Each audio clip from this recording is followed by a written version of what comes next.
नमस्कार, मैं मुकेश मिश्रा, आधुनिक दर्शक संपादक। जैसा कि आप देख रहे हैं, आजकल देश में साइबर क्राइम्स दिनों दिन बढ़ते जा रहे हैं और लोगों की गाढ़ी कमाई झटके में निकल जाती है और लोग परेशान होते हैं। और कोविड काल में ये घटनाएं बहुत ज़्यादा बढ़ोतरी हुई इन घटनाओं में, क्योंकि वर्क फ्रॉम होम हो गया तो लोग इंटरनेट के माध्यम से काम करने लगे, जिसने इन अपराधों में और बढ़ोतरी दी।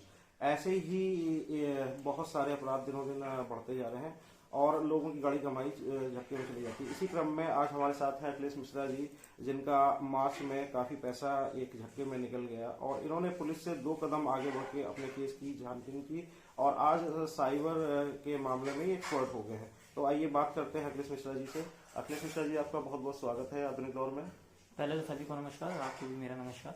मैं बताना चाहूँगा कि जिस तरीके से साइबर की घटनाएं देश में बढ़ रही हैं, ये लोगों की कहीं कहीं कुछ अपनी गलती की वजह से भी और कहीं कहीं लोगों को एक टेम्पटेट किया जाता है, ऑफर किया जाता है, तो लोग उस चीज़ को समझ नहीं पाते हैं।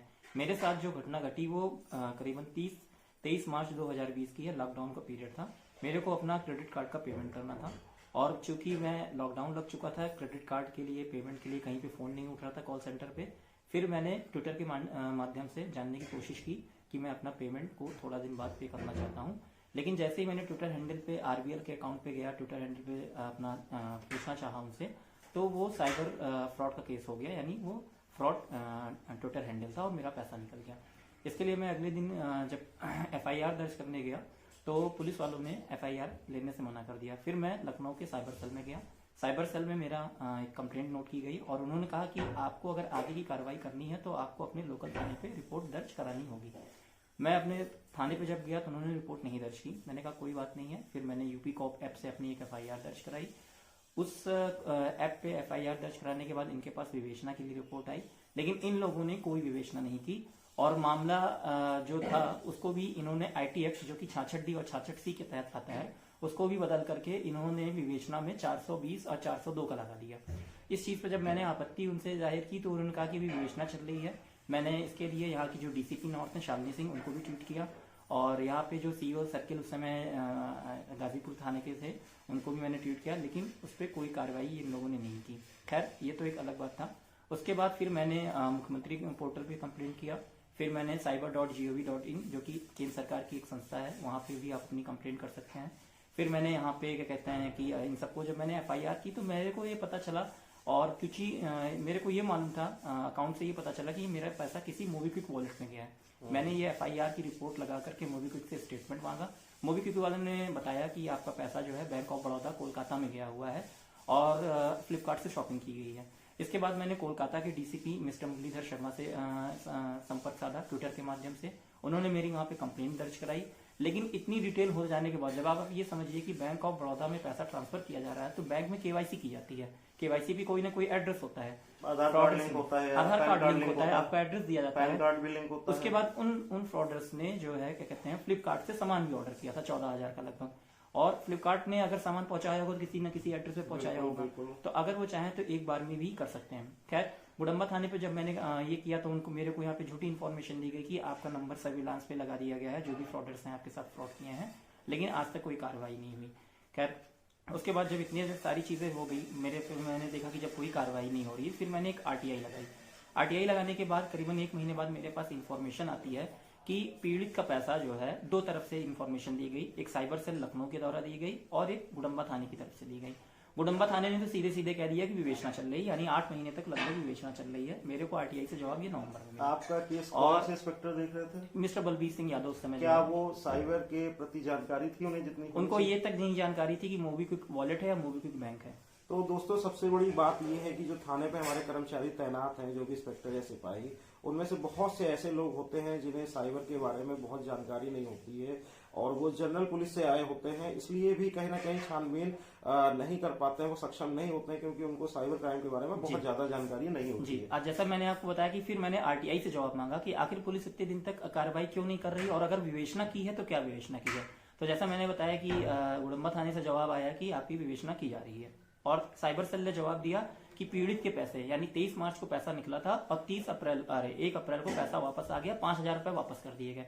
जब मैंने ये जवाब देखा, ये देखिए आरटीआई की रिपोर्ट लगी हुई है और आप ये देखिए, ये जो मैंने इस पे मेंशन कर रखा है इसमें यह बताया गया है कि पीड़ित के पैसे 5,000 रुपए 1 अप्रैल को वापस कर दिए गए हैं, मतलब उनके अकाउंट में दिए गए हैं। मैं जब साइबर सेल के पास गया, उनसे पूछा कि आपने मेरे कौन से अकाउंट में पैसा दिया है, उस अकाउंट की डिटेल दीजिए, तो डिटेल नहीं दे पाया। कहने लगे कि ये मिस्टेक और ये पुलिस वाले डिटेल नहीं दे पाए। हाँ, साइबर सेल के लोग नहीं दे पाए। और आपकी एफआईआर में भी काफी ये उतार चढ़ाव था, काफी गलतियां की गई, हाँ। पैसों का भी एफआईआर में उन्होंने 66D को हटा करके विवेचना में 402 और 420 लगा दिया। अब आप ये बताइए, सीधी सी बात ये है कि जब मोबाइल के थ्रू फ्रॉड हो रहा है तो 66D यानी IT एक्ट के तहत आएगा, तो आपने 402 और 420 की किस मत से लगा दिया। फिर उसके बाद जब मैंने दोबारा RTI में जवाब मांगा कि मेरे कौन से अकाउंट में पैसा दिया गया, आप उस अकाउंट की डिटेल दीजिए और डेट बताइए कितना अमाउंट भेजा गया। तो अब मैं आपको बताऊं, RTI के तहत 1 महीने के अंदर जवाब देना होता है। आज नवंबर में मैंने सेकंड RTI लगाई थी, आज जनवरी, लगभग 2 महीने और 10 दिन या 20 दिन बीत गया है, उसके बावजूद भी सेकंड RTI का जवाब मेरे पास नहीं आया है। तो अखिलेश जी, जैसा कि हमारे बहुत से साथी देख रहे हैं, समय सुन रहे हैं हम लोग को, आप इतना पढ़े लिखे थे, आपने अपने केस को इतने स्टेज तक पहुंचाया, आपने जानकारी की, आपने अपने लेवल पे किया, पुलिस ने आपको कोई सहयोग नहीं किया। और जो हमारे बहुत से साथी होते हैं जो बहुत पढ़े लिखे नहीं होते हैं या बहुत जिनको जानकारी नहीं होती साइबर लॉस की, ऐसे लोगों को आप क्या गाइडलाइंस देना चाहेंगे कि उनके साथ साइबर फ्रॉड ना हो सके? देखिए, सबसे पहले अगर आपके साथ कोई भी साइबर फ्रॉड होता है तो आप ये जानिए, आपका बेसिक डॉक्यूमेंट आपका FIR होगा। जब तक आपकी FIR नहीं लिखी जाएगी, आप कहीं कोई लीगल कार्रवाई नहीं करवा सकते हैं। FIR दर्ज होने के कुछ फायदे हैं, जैसे कि कभी भी मान लीजिए ये फ्रॉडर्स पकड़े जाते हैं तो FIR के माध्यम से दर्ज होता है कि इस आदमी का पैसा इस दिन फ्रॉड हुआ था, और कभी भी वो फ्रॉडर्स अगर पकड़े जाएंगे तो आपके पैसे आपको वापस किए जाएंगे। लेकिन जब आपके पास FIR ही नहीं होगी तो आप क्या किस मत से आप क्लेम करेंगे? थाना ऐसे छोटे केसों को टरका देता है, तो ऐसे में भुक्तभोगी क्या करे? देखिए, अगर थाना टरकाता है तो उसके लिए सबसे पहले ये है कि आजकल यूपी गवर्नमेंट ने भी एक यूपी कॉप ऐप स्टार्ट किया है। आप उस ऐप को इंस्टॉल करिए अपने फोन में, और जैसे एक एप्लीकेशन आप थाने में देते हैं उसी तरीके से एक एप्लीकेशन लिख करके उसको अपलोड कर लीजिए। फिर क्या होता है कि वो FIR जो है डायरेक्ट उस थाने के अंतर्गत आती है जिस थाने के तहत आप FIR लिखाना चाहते थे। तो आप सबसे पहले FIR दर्ज कराइए। अब कोई भी पुलिस वाला अगर इस चीज को मना करता है कि FIR नहीं लिखे, मैं आपको बताऊं, साइबर फ्रॉड के मामले में लोकल थाना, मतलब इंटायर थाना लोकल थाना होता है। ये नहीं कि अगर आप अलीगंज के रहने वाले हैं या लखनऊ में रहने वाले हैं, फ्रॉड आपके साथ इलाहाबाद में हो गया, तो आप इलाहाबाद में भी थाने पे FIR दर्ज करा सकते हैं। जैसा कि पुलिस थानों में टरका दिया जाता है और लोग मना कर देते हैं, तो आपने यूपी कॉप से अपना कराया, इसके अलावा कहाँ कहाँ भुक्तभोगी अपनी दर्ज करा सकता है? देखिए, सबसे पहले आप थाने में FIR कराइए। थाने में FIR नहीं होता है तो आप यूपी कॉप से FIR कराइए। अगर वहां से भी थाने से रिस्पांस नहीं आता है तो आप जन सुनवाई पोर्टल लॉन्च किया गया है उत्तर प्रदेश सरकार की तरफ से, आप वहां पे अपनी कंप्लेंट करिए। उसके साथ ही साथ सेंट्रल गवर्नमेंट की क्या कहते हैं, गृह मंत्रालय के तहत एक cyber.gov.in एक ऐप वेबसाइट स्टार्ट की गई है, आप वहां पे अपनी कंप्लेंट कराइए। इतनी 3 चीजें तो आप समझ कराइए। और तीसरी चीज जो सबसे अहम बात है, आप सबसे पहले जैसे ही आपके साथ फ्रॉड हो, आप अपने बैंक को तुरंत इन्फॉर्म करिए, और इन्फॉर्म करने के बाद अपना कार्ड ब्लॉक कराइए, क्योंकि अब तो ये UPI आ गया है, UPI के माध्यम से तुरंत पैसा सेटल हो जाता है। कभी कभी नेफ्ट के थ्रू भी फ्रॉड होते हैं, तो नेफ्ट में पैसा सेटलमेंट होने में लगभग 1.5 से 2 घंटा या 15-20 मिनट लगता है। अगर आप अपने बैंकर को इन्फॉर्म कर देते हैं तो हो सकता है वो आपके पेमेंट को रोकने से, यानी ट्रांसफर होने के, फ्रॉडर के अकाउंट में ट्रांसफर होने से रोक भी सकते हैं। तो सबसे पहली चीज है, आप अपने बैंक को इन्फॉर्म करिए और इसकी सूचना दीजिए, कार्ड ब्लॉक कराइए।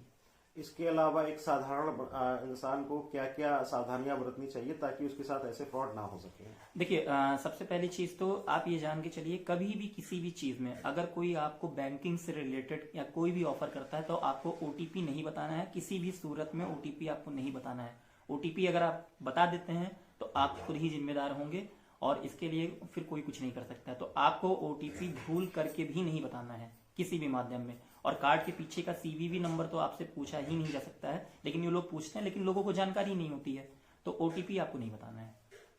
इसके अलावा जैसे कार्ड कई लोग पेट्रोल टंकी पे दे देते हैं या कहीं भी दे देते हैं, वहां भी सावधानी बरतने की काफी आवश्यकता है, क्योंकि कई बार क्या होता है कि ऐसी जगहों पे, सार्वजनिक जगहों पे जब आप पेमेंट करते हैं तो लोग कार्ड की फोटो खींच लेते हैं, जिससे भी असावधानी आपके साथ हो सकती है। तो ऐसे में मतलब जितने भी कार्ड होल्डर हैं, जो भी ट्रांजेक्शन कर रहे हैं, आपको कोई भी इस तरह से जानकारी लोगों को नहीं देनी। और अगर आपके साथ कोई घटना हो जाती है तो आप तुरंत थाना पे, अगर थाना आपको मना करता है तो यूपी कॉप पे आप अपना एप्लीकेशन दर्ज थाना अगर आपका FIR नहीं लिख रहा है तो आपके पास सबसे अच्छा माध्यम है, आप यूपी कॉप ऐप इंस्टॉल करिए, वहां पे अपनी एक एप्लीकेशन दीजिए, फिर DGP ऑफिस से या जो भी इनकी जहां से इन्होंने निर्धारित किया है वहां से वो FIR की कॉपी लोकल थाने पे आएगी और उस पर कार्रवाई करने का कार्य आरंभ किया जाएगा। खाने के अलावा बैंक में किस तरह का बैंक किस तरह का सहयोग करती है, बैंक में हमें किस तरह का क्या? देखिए बैंक में होता क्या है, बैंक में अगर आपके साथ फ्रॉड रात में हो रहा है तो आप क्या कर पाएंगे, रात में तो बैंक खुला नहीं होगा। तो हर एक बैंक का एक कस्टमर केयर नंबर होता है, और ध्यान करके कस्टमर, हम लोग की एक आदत क्या हो गई है कि बस हम गूगल पे डाल देते हैं, कोई भी चीज हुई, किसी भी चीज का नंबर सर्च करना, गूगल पे डाल दिया, सर्च कर लिया। याद रखिए, जिस कंपनी के बारे में, जिस बैंक के बारे में, जिस चीज के बारे में भी आप सर्च कर रहे हैं, आप उसकी वेबसाइट खोलिए और वहां से आप नंबर निकालिए। ये नहीं करेंगे कि हमने नंबर डाल दिया और जो पहला नंबर है उसी को सर्च कर लिया, तब तो आप जान लीजिए आपके साथ 90% फ्रॉड होने के चांसेस हैं।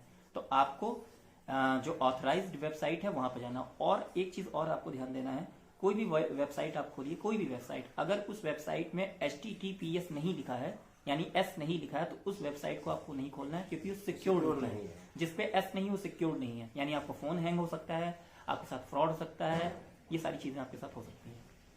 तो जैसा कि दोस्तों आपने आज देखा कि एक भुक्तभोगी ने किस तरह से अपना पैसा वापस निकाला, और हमारी पुलिस ने उसकी कोई खास मदद नहीं कर पाई, और उनका पैसा भी अभी अकाउंट में वापस नहीं आया पुलिस के पास। एक चीज मैं आपको बीच में टोकना चाहूंगा, आपने जैसे कहा कि पैसा निकाला, पैसा देखिए, मेरे को जो पैसा वापस आया वो मेरे को पुलिस ने आज तक वापस नहीं करा पाई है। ये पैसा मैंने जो है, मेरी जो क्रेडिट कार्ड कंपनी थी उसने दिया है, और वो भी इसलिए दिया है कि मैंने कार्ड प्रोटेक्शन प्लान ले रखा था। कार्ड प्रोटेक्शन प्लान में लोगों को थोड़ा सा आम सूचना के लिए बता दूं, ये होता क्या है कि जैसा एक तरीके से आपका गाड़ी का इंश्योरेंस होता है, 1 साल के अंदर अगर आपकी गाड़ी टूटेगी, फूटेगी या चोरी होगी तो कंपनी पैसा देती है, इसी तरीके से कार्ड प्रोटेक्शन प्लान होता है। आप उसमें 1 लाख का लेते हैं, 2 लाख का लेते हैं, जो भी अमाउंट कवर करते हैं, तो अगर आपके साथ फ्रॉड होता है तो कंपनी उसको कवर करती है। तो ये पैसा जो मेरे को मिला है, ये मेरा कार्ड प्रोटेक्शन प्लान के तहत मिला है, और ये हर लगभग इंश्योरेंस कंपनियां देती हैं। और मैं ये कहना चाहूंगा, चूंकि मेरा पैसा रिकवर हो चुका है, और अगर यूपी पुलिस इस पैसे को रिकवर करती है तो ये पैसा मैं सीधे सीधे सामाजिक कार्यों में दान कर दूंगा, क्योंकि मुझे मेरा पैसा वापस मिल चुका है, और ये पैसा मैं सामाजिक कार्य में या जागरूकता फैलाने में इसको इस्तेमाल करूंगा। बहुत ही अच्छे ख्यालात हैं अखिलेश जी आपके, और इस तरह से आप देख रहे हैं कि इन्होंने इतनी कड़ी मेहनत से इतना सब कुछ करके अपना जो पैसा वापस लिया इंश्योरेंस कंपनी से या जहाँ से भी, लेकिन इन्होंने अपनी लड़ाई जारी रखी और आज ये सुखद महसूस कर रहे हैं। तो आप सभी भी थोड़ा सा अवेयर रहें, अपने OTP ना बताएं, अपना किसी भी अनजान लिंक को ना खोलें, हमेशा सिक्योर वेबसाइट पे ही जाके सर्च करें, और कहीं भी अपना कार्ड दें तो पूरी निगरानी रखें कि कोई इसकी क्लोन कॉपी तो नहीं बना रहा या इस तरह की। और इन चीज़ों से आप सजग रह के साइबर फ्रॉड से बहुत हद तक बचे रह सकते हैं, और आपके साथ कोई भी धोखा नहीं हो गया। इसी के साथ आपको सादर नमस्कार। धन्यवाद।